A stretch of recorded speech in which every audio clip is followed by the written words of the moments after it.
Guys, we're going to start off with an introduction. Just going to go down the line. Just talk about, like, say your name, the schools you're accepted to, your major, and anything else you want to mention. Hey, I'm Kelly. Obviously I'm a senior. I'm a chemistry major, and I'm accepted to USC Columbia, USC Greenville, Creighton University in Omaha, Nebraska, Chicago Medical School, and then University of Missouri, and that's where I'm from. So, I stay in school. Hi, my name is Megan, and I'm a biology major, and I've been accepted to USC and in USC for physical therapy. Hi, I'm Nathan. I'm a senior public health major, business administration minor, and I got accepted to USC Columbia, USC Greenville. Hi, my name is Ben Lampy, also a senior public health major, and I'm accepted and going to Sidney Kimmel Medical College at Thomas Jefferson, Philadelphia. I'm Mike Lawton, obviously senior. I was a chemistry major. I guess I am a chemistry major, and I'm going to be going to Nebraska. I got into a couple different schools from Nebraska. Just got plumbing, electricity, all last month. All right, we'll start off with a few questions to get going. Go down the line again. Could you talk about how your major played in your strength as an athlete? I think being a chemistry major kind of set me apart from medical school. I mean, obviously, like, if you're a biology major, totally cool. But they asked me a lot about, like, in my different interviews about, like, what I learned being a chemistry major versus biology major, and also, like, asked me a lot about maybe some of my weaknesses because I wasn't a biology major, and so it kind of, just like set me apart being chemistry versus biology.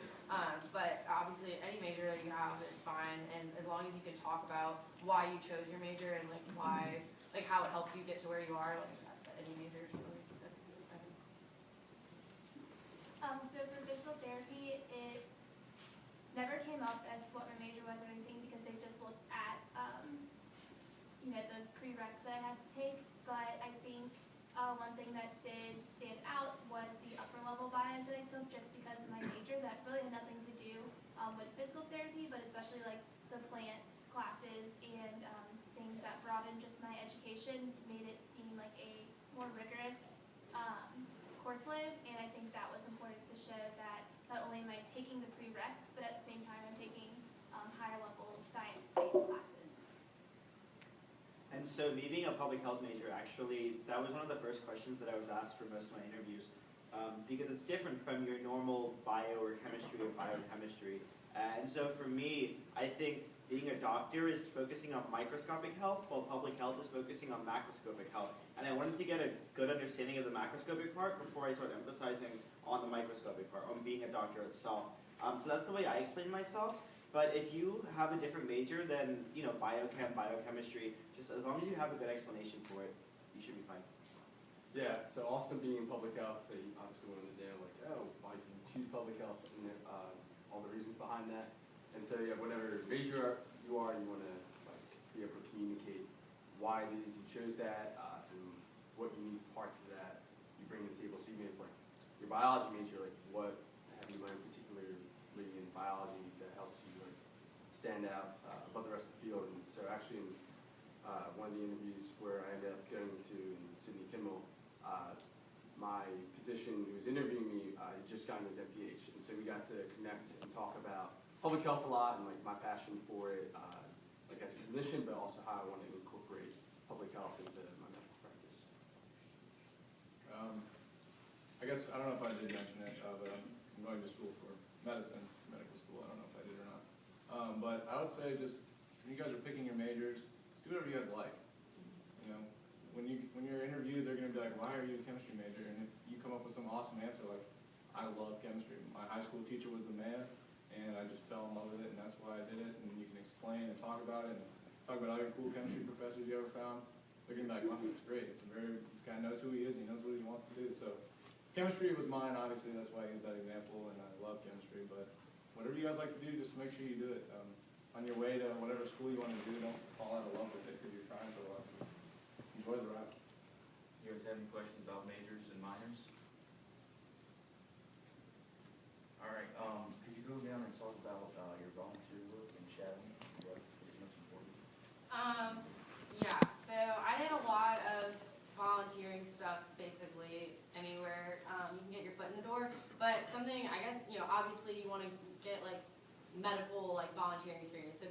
mission trip, work at Palmetto Baptist in the personal touch program, volunteer at the free medical clinic on Hardin, volunteer at the Good Samaritan clinics. And those are like all things I did while I was here, but something that really, I guess I didn't realize that a lot of medical schools looked for, or like I didn't think would play such an important role, like in getting into medical school, is like non-medical related volunteer stuff, because they know that anyone who's trying to go to medical school or PA school or whatever profession you're going into, if you're doing something healthcare related, obviously they want you to do healthcare related things, but they also want to see that you're a good person and you're not just doing it to list it on your resume. So they really look for like other things. So like if you're super passionate about, I don't know, like helping the homeless population, like get involved in the soup kitchen.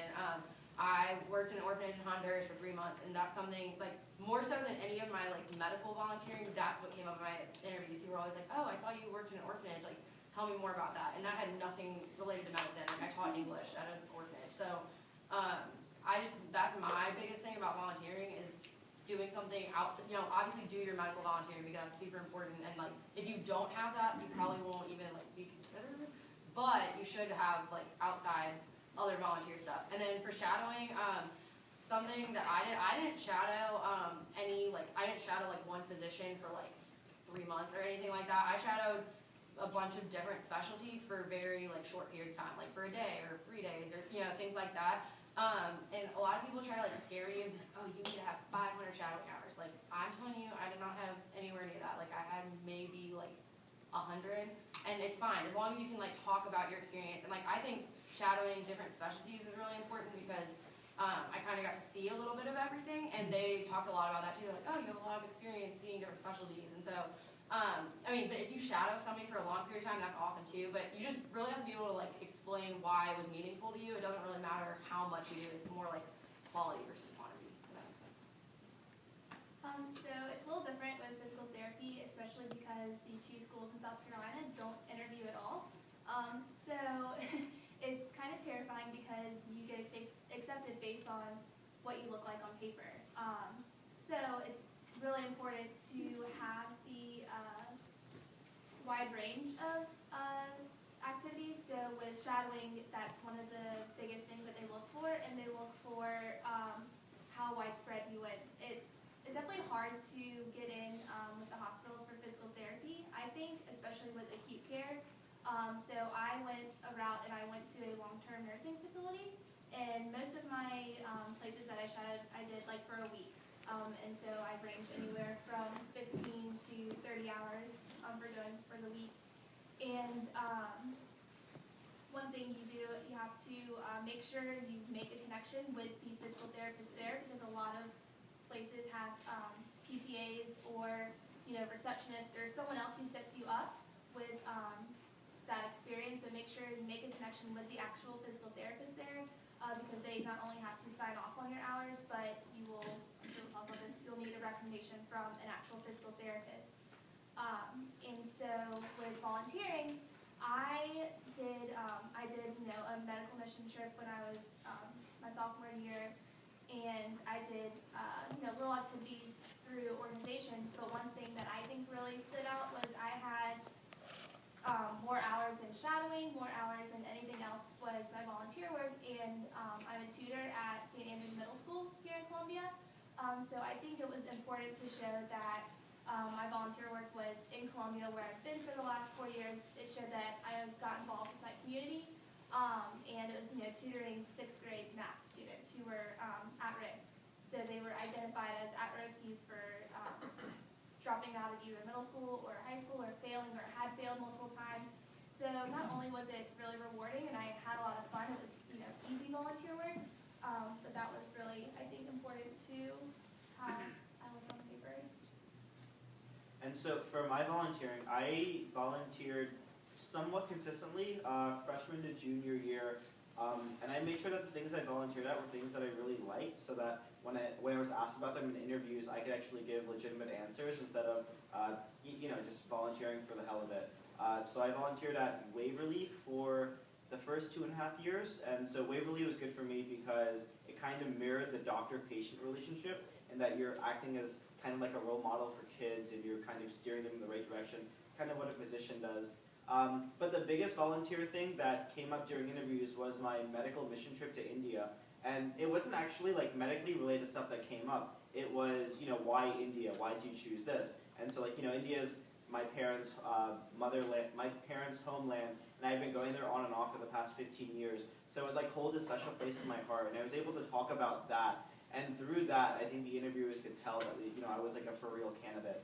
So I guess the bottom line with volunteering is that you should have a legitimate reason why you're doing it at certain places to really distinguish yourself from everybody else.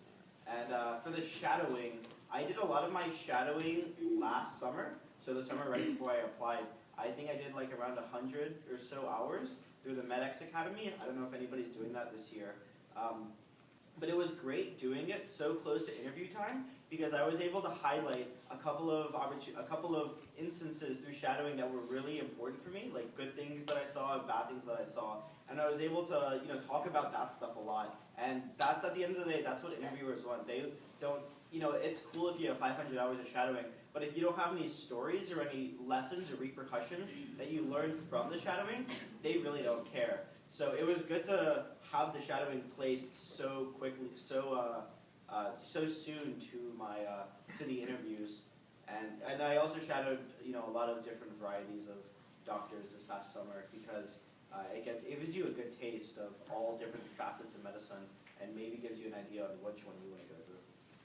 Yeah, I think with the volunteering and shadowing, the best tip I could give is just whenever you volunteer anywhere or shadow a doctor, just jot down some points after you're done, something I do. I volunteer at the emergency room in Paul Brown Baptist, and at the end of each shift, I just write down a couple things, just either a bizarre patient or a really meaningful interaction, and because that gives you material to draw from when you're writing your essays. And I don't know how many schools you guys apply to, but 10 secondaries, it's awful. Yes. And so you want to have material to pull from and then talk about in your interviews. And so I volunteered a couple of random places because I didn't really decide I wanted to do medicine until right before my junior year. And so at that point I had 0 shadowing hours. And so I was volunteering at Palmetto Baptist, and because I had was in the hospital security system, it helped me. I just called a bunch of people, and eventually Dr. Handy hooked me up with a former AED student, Dr. Patel, I think. And so I went in and ended up shadowing one of the residents at the Sunset Clinic, right behind Palmetto Richland. And I think I probably only had 50 or 60 hours over a couple of months, just once a week. And yeah, it's kind of what Callie and everybody's been saying, just having the quality of experience. And he ended up writing me a letter of recommendation. So I think most schools don't require a position letter, but I think it helps if you know one and you get one. Well, I think they nailed it with all the volunteer and extracurricular information. So I'll just tell you guys something maybe a little bit different that I like to do. Each night I'll try and read from one of those top suggested pre-med books, which talk for example, Hot Lights, Cold Steel by Dr. Connors, whatever it was, and then there's a whole bunch of them that you can take from and read, and they were awesome because they told you all of their experiences, and you can just pull them back. Okay, well I can talk about this. I kind of see myself in this doctor. I don't really see myself in this doctor. All kinds of weird stories. Then another thing that you already talked about was journaling.